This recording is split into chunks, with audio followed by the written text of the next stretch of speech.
article critique assignment, I use this assignment because I find that a lot of majors ask students to write this kind of paper. May not be always evaluating argument, but it's usually applying a certain like theory or a certain approach and framework to something you've read and evaluating it in some way and responding to it maybe. And so I want you to have this structure in mind so you can take it and then use it when you get to these other classes. And it's a really helpful thing if you end up with an assignment and you have no idea what to write about. Having this sort of idea of blocks to fill in and steps to follow for this can help you come up with what to say when you're feeling lost.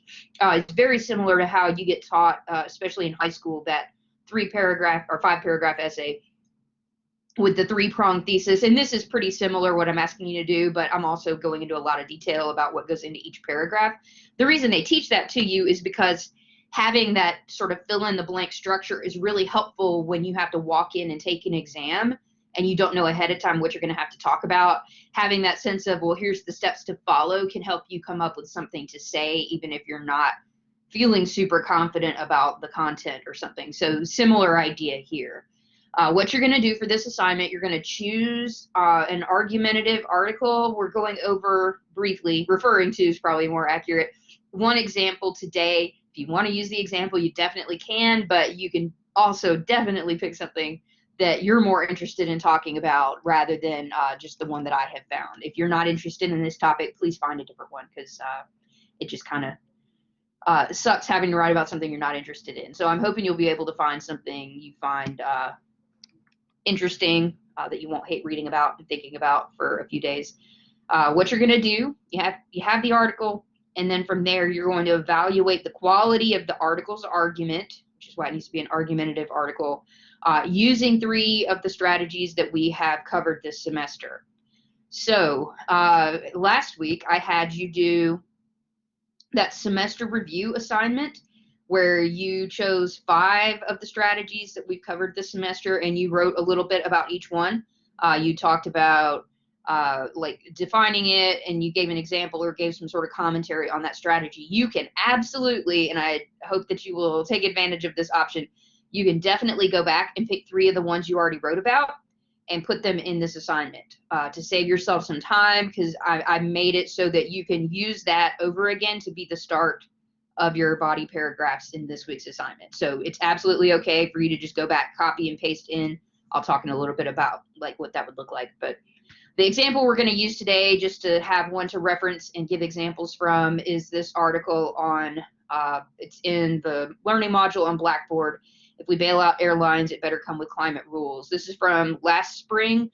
I continued to use it even though it's a little bit out of date, because it serves such a good example of how you could agree with the article that you're critiquing and still end up saying that the argument is not very well made.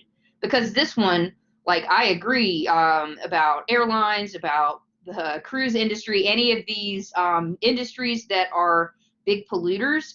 I think absolutely if you're going to give them money to help them through the economic impact of the pandemic, you absolutely should have strings attached that causes them to make some changes. All of that said, I don't feel like he makes the argument very well. So it's like, I agree with him, but I don't know that it's a very well-made argument. And I like using this as an example because it separates that issue of agreeing versus the argument actually being good. Because we read bad arguments all the time that are written from the side we agree with, but those arguments may not be very well made. Sometimes you may be more frustrated, or you might notice more those poorly made arguments because you're like, there's so many better ways to make this argument. What's wrong with you? So you can pick one that you agree with and end up critiquing it. You can pick one that you disagree with and you can end up saying it does a really good job. So it doesn't have to go together. So what you're going to do, you pick either the example, or probably most of you will find your own article. If you're looking for your own article to use, easiest way to do it, put in the topic. Think of a topic you're interested in reading about, writing about, talking about, arguing about, all of that stuff. And then add the word opinion at the end and Google it. It will take you straight to editorial, like opinion pieces about that topic. And out of those, you ought to be able to find something that works pretty well. You do want to make sure it's argumentative, so it's taking a position. Someone could read it and disagree with it, rebut it. however you want to put it. So make sure it's not just informative on the topic, but so instead of saying, here is what student loan forgiveness would be and who it would apply to, it's like, here is my case for why we absolutely should or should not do this. That's the one that would be taking the argumentative position. That's the one you want for this assignment. So like I just said, you don't have to agree with it to say it does a good job. You don't have to disagree with it in order to say it has some faults. And then you can also, within that, you can say it does some things well, and then maybe some other things that it doesn't do well. You don't have to pick all strengths or all weaknesses. It's totally fine if you have a mix. So here's like the big picture view of this week's assignment. It's basically just a short essay by the time you're done with it. Most people, if they've done it pretty thoroughly, it's about 2.5 to 3 pages when they're done, double spaced, not single spaced. 2.5 is plenty. It doesn't have to be super long. And if it's shorter than that, but you've done everything that you're supposed to do, it can still get full credit. So that's just sort of a ballpark range when it's done and all of these steps have been carried out all the way. That's about how long it is.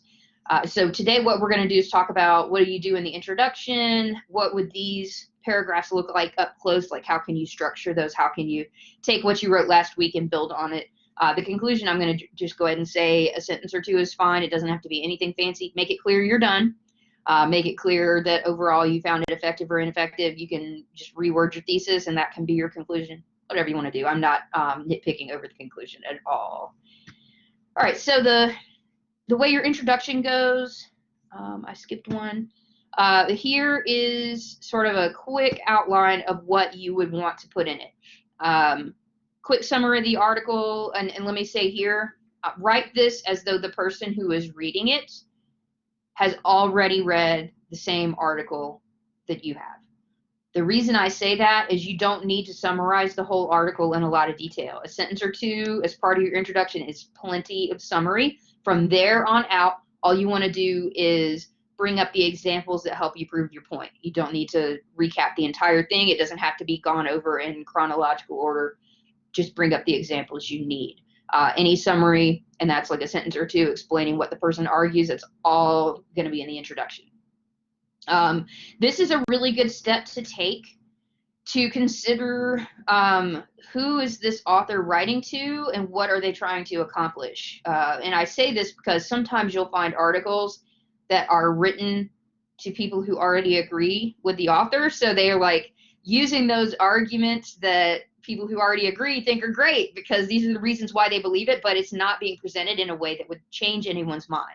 It's like right now, social media to me is full of people who are sharing information about all the reasons why you should still wear a mask in public, why you should get vaccinated. And then there's also people who don't think masks are necessary, or they think masks are a tool of oppression or something, and they don't trust the vaccine for these reasons and stuff. And both sides, when they're sharing opinions, tend to share those opinions in ways that aren't actually going to convince anyone on the other side. All they're doing is saying the things that people on their side already believe and agree with. And so you want to take this step of like thinking about who are they trying to convince, like the author of this one about the airline bailouts and climate rules and stuff. It feels like it's written to people who already, like me, already agree. I don't really need to have my mind changed. So it's more informative about it and sort of like aren't we smart and aren't we right? But not a lot of information and not even really a clear audience. Like I'm not really sure who he's ultimately trying to convince here because the people with the power are the lawmakers, but it doesn't seem aimed at them. It seems aimed at a more general audience who has no power. And in that case, you're like, why are you bothering doing this? So you can go through that step. That can affect your evaluation to figure out who they're writing to. It could make it better when you're considering who they're probably aiming it at. It can also make it worse because you're like, they don't even seem to know who they're writing it to. But think about that. That's a good thing to include. And then with your thesis, that three-prong thesis that you probably have been taught since at least middle school, if not high school, that's totally acceptable here. So here's an example. Where did it go? Yeah, there it is. Based on his use of disinterest, definition, and agreeability, I just picked those at random. I do not believe the author's argument is effective. Like that would be a totally acceptable thesis. It doesn't have to be fancy. It doesn't have to try to, break free from that structure or anything like that. Just go for it. And just you can just make sure you made it clear. Here's what my overall evaluation is. Here's what I'm going to evaluate it on in some form. So if you don't follow that exact structure, you include other information, that's okay. But if you just like want to make sure you do exactly what needs to be in there, this is a really good set of steps to follow. And then from there, you would move on to the body of the paper. And I'm just going to give you one example and show you. I'm trying to do this in both a word-based and a visual way so that hopefully it has something for everybody to help it make sense. So each of these colors is a step. And so what you've already done, if you use strategies that you wrote about in last week's assignment, that semester review assignment, you've got this piece done because that's exactly what you wrote this past weekend. I want to say I don't think anyone had issues with content on it. If I gave you any notes for correction, it was probably minor things about how to do your citations. But you've done that, and that is the first step. You explain and identify the strategy, cite the textbook or alternative source if you're using a different source for the definition. And then you can also add that extra commentary like you already did in last week's assignment, just to kind of explain further why it matters, how you do it, whatever it is. So that's the first step, which if you want it to be already done, it's already done. What I suggest, honestly, if you did ethos, pathos, and logos last week, use them here. It's 3. Those are relevant to like every single argument ever. And you just copy and paste your explanations of those 3 appeals into this assignment. You've already got the start of all 3 of your body paragraphs. And then you would just follow up that beginning with these 2 steps. So here you will do, this is where you get specific about the article you've chosen. Give examples of the author using that strategy, or specifics about how they should have used it and failed to use it. It could be either or both of those that you get into in your specifics there, but that's the second step. So the first is general. Here's what the strategy is. Second, here's how it is used or not used in the article I'm evaluating. And I'm going to give you an example of all 3 of these in a second. And then the last thing, it's like a sentence. Just connect it back to that main question you're trying to answer. Does the use of this strategy help this article be effective, or is it ineffective? So you're connecting back to your main question, to your thesis. And that's a really good thing to get in the habit of doing. It's not like it's a magical thing that makes writing correct. There's no such thing as that. But it's a really good strategy in that, especially if you're doing work for school, like writing work for school, connecting back to that main idea as you end each paragraph makes it really easy for your professor to see that you are answering the question that they gave you. It can feel like you're being overly obvious or repetitive to do it, but that's actually just kind of American writing. We don't leave things up to the reader very often. We tend to say it's the writer's burden to make it clear to the reader rather than the reader's burden to figure it out. Other cultures flip that around, and if you're making it too obvious, it's insulting to the reader. We don't do that in America, and so we do expect you to like make it super clear. If you're ever reading something like an article or something, generally if you read the introduction and the beginning and end of each of the body paragraphs, you pretty much know what they wrote about if they've done this well, and we expect it to make it really clear to us as you end each point. Here's what you should have gotten out of it. All right, so those are your 3 steps, big picture. I'll come back to them after the examples. So here's an example, and I want to say before I get into all of these that especially the first and third steps here, I'm writing probably more than you need to, just because I'm not good at keeping things short. I'm also trying to show a few different approaches to how to talk about it. What you write does not have to be this long.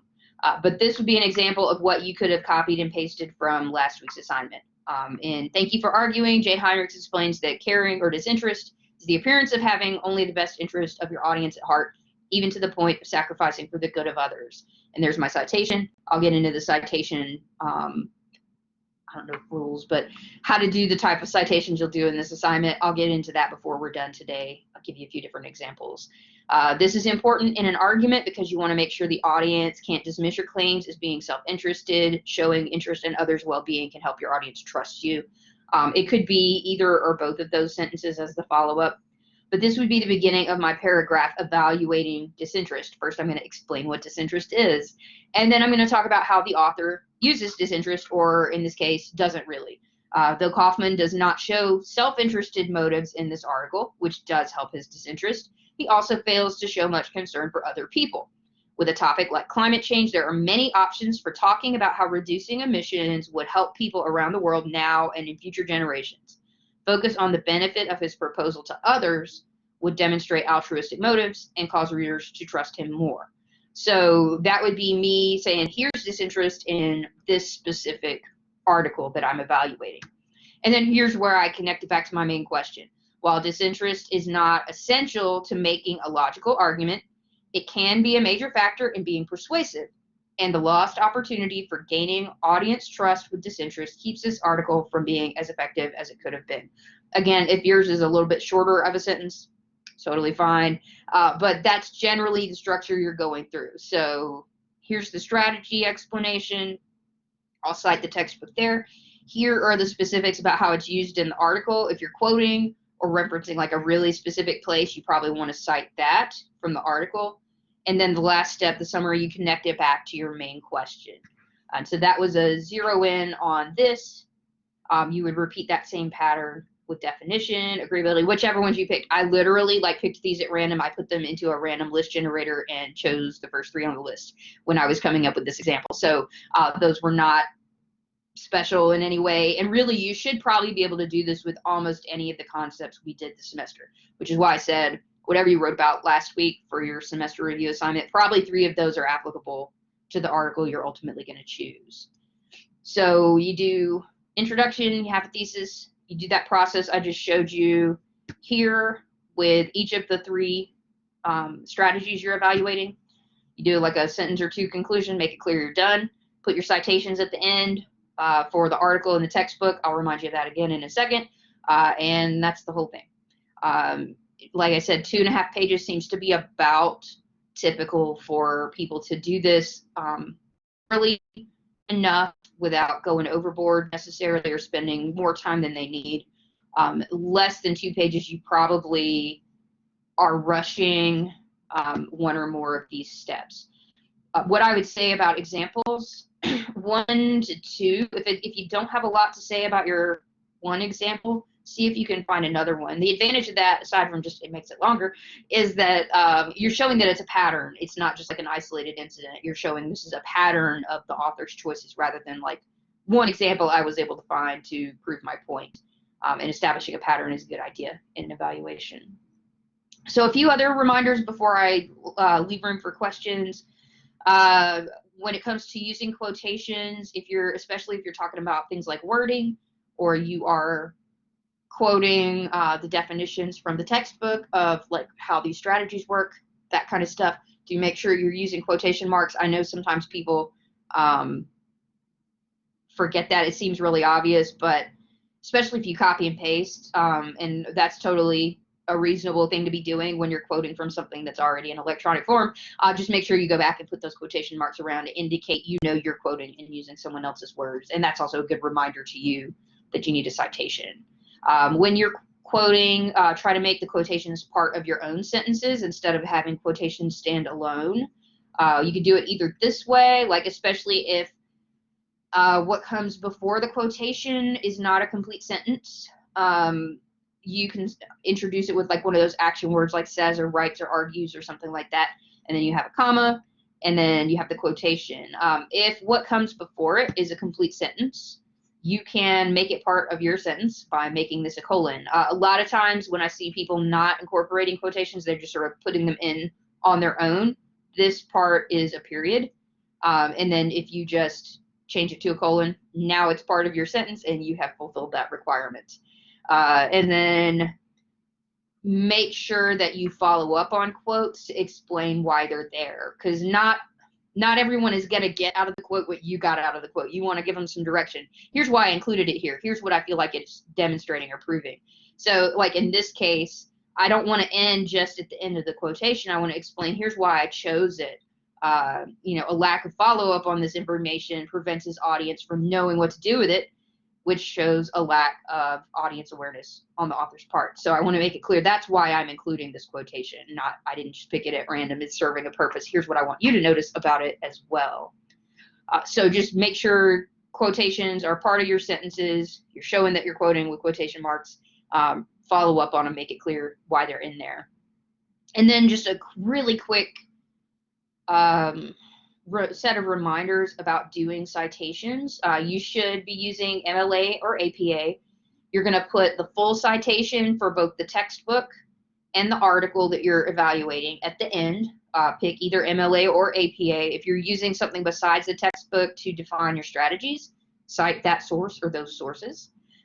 So the full citations are at the end, and then you're going to use parenthetical citation along the way. Anytime you're quoting, anytime you're paraphrasing, but you're referencing like specific ideas instead of like a more general summary, or like in the example I gave, since I was talking about what he's not doing, I can't really cite that, right? But if I was trying to point to, say, a particular place where he's explaining his motives, for instance, I would probably want to cite the article in that case.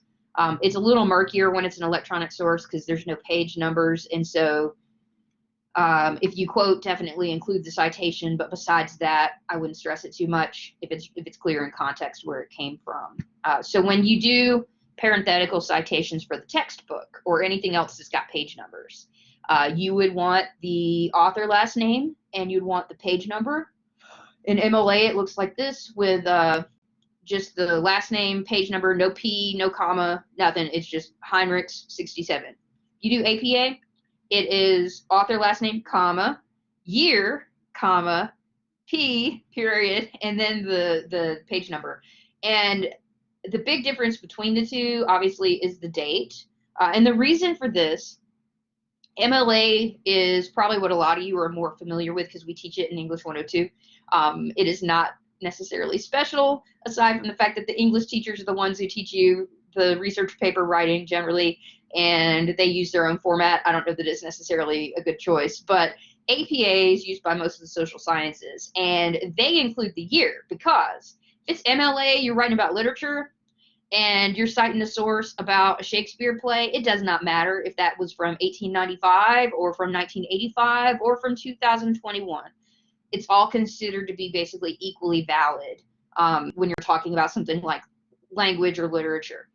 If you're talking about social sciences, it matters how up-to-date your information is because a lot of the social sciences is revisiting previous studies and evaluating them, adding on to the findings, finding issues with the findings, all that kind of stuff.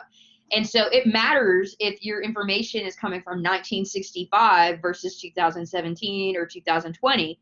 And so using the year there in the body of the paper when you cite helps show the reader immediately how up-to-date your information is. If you're talking about like these are the foundational studies in this particular issue, and then you're citing stuff from 1965, that makes perfect sense. But if you're trying to say that this is where the body of research has led us and this is what we think to be true, and your sources are from 1965, at that point, it's a little questionable because probably people had come back to that and you may be out of date, and you would want the reader to be able to kind of make that judgment quickly. That's why the year is there in APA, just to give you context about the difference. So if you got page numbers, it looks like this. Electronic sources, it'll look like this. You don't have page numbers. So in MLA, it's just the last name of the author. If they didn't have an author, you use like the first couple words of the title instead. Whatever's first in that full citation is what goes in the parentheses. In APA, you'd have the author last name and the year. Okay, so when it comes to how to do the citations, if you give the author's name in context, now you only need to give what hasn't already been provided. So if I say Heinrichs as I'm introducing my quote, all I need in my parentheses is the year. I mean the page number. If I'm doing APA, I introduce it as being from Heinrichs. That's that first piece of information. Now all I need is 2017 and page 67. So it would look like this. MLA, here's the author name, here's the page number. In APA, author, your page number. So if you've already provided that first piece of information, you get to skip to the next piece of information. And so that gets weird when you go to electronic sources and you don't have page numbers, because in MLA, this article is now cited, and that throws a lot of people off. I've said Kaufman, that's all that would go in the parentheses at the end. Since I've said it now in context, I have cited that article. APA will give you more of that sense of fulfillment, because you got to still put the year at the end. You got the author, and then the year goes at the end.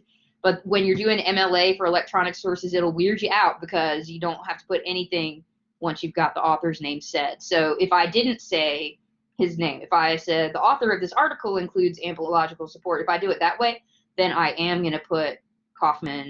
I'm not going to write the whole word because the writing with the mouse is not that great, but I would put that in the parentheses afterward, because I haven't said it in context. But if I do already say this is who said this, if there's no page numbers because it's an electronic source, I have now cited that article. So I wanted to go over those because I know you guys are using a lot of electronic sources in your term paper. Same rules apply then. That's the other reason we do this assignment, is that it's one more sort of test run on doing citations before you get to the term paper. So one more chance to make sure you're doing them correctly, to get used to doing the in-text citations and things like that, especially that piece. So probably these are the same two types of sources you're likely to be using for most of your term paper sources, probably online articles, maybe a few books like the textbook. And so once you've done this assignment, you should be pretty familiar with how the citing works. And then you'll get feedback from me probably midweek next week to let you know if there's anything you need to adjust as you move on to your term paper. So I said 30 minutes, and that's pretty much exactly. I know that's a long time to listen to this kind of stuff, so I hope it wasn't too bad. But the next steps for you, if you haven't already, find an article to use. Again, you can use the airline bailout one, but you can definitely pick something different if that is not something you're interested in. Read it. Make sure it's argumentative, that it's taking a position. If you're not sure, send me an email with a link, and I can look over it and let you know if it would work or not. It's usually, it's pretty obvious if it's argumentative versus informative, but if you're not sure, just, reach out and let me know. I should be able to get back to you pretty quickly. And then after you've chosen your article, you're going to choose your 3 strategies. I highly recommend picking ones you wrote about last week, and you can just copy and paste those definitions and explanations in, and then you just build the rest of each of those paragraphs on after what you've already done. And then add an introduction, add a conclusion, make sure you got the citations at the end, and then you're done.